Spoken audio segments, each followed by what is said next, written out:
Sì al depuratore al villaggio Peruzzo, senza rumori e soprattutto odori sgradevoli. Gli enti hanno espresso parere favorevole al completamento dell'impianto, anche perché al momento concretamente non ci sono soluzioni alternative per risolvere i problemi di depurazione nella fascia costiera di Agrigento.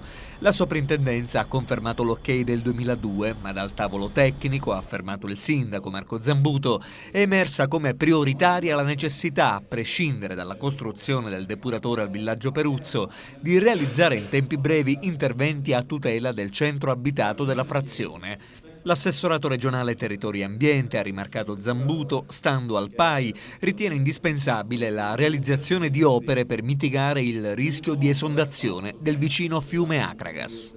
Ed essendo quella un'area sottoposta a vincolo di natura archeologica, ma essendo un'area in cui vige questo vincolo, abbiamo il dovere immediatamente, e in questo senso ho dato immediatamente mandato agli uffici, di andare a realizzare un progetto che metta in sicurezza il centro abitato del villaggio Peruzzo. Come vi muoverete e quali sono i tempi?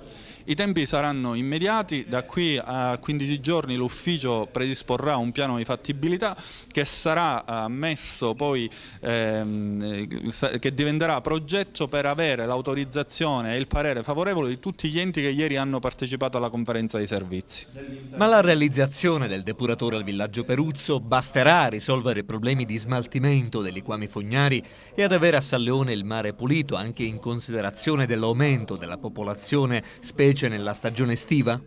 È chiaro che il depuratore del villaggio Peruzzo non può dare la risposta a tutta una città, per cui la necessità della realizzazione del depuratore del villaggio Mosè ritengo che sia funzionale perché finalmente tutta la nostra città sia servita da un sistema di depurazione.